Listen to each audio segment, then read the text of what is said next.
high tide today. I think it has to do with the full moon.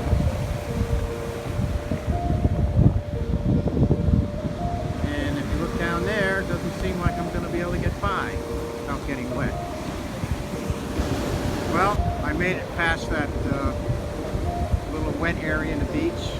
Just waited for the waves to go out. More than halfway is there. See the break wall? Hardly see it. Still a beautiful day though.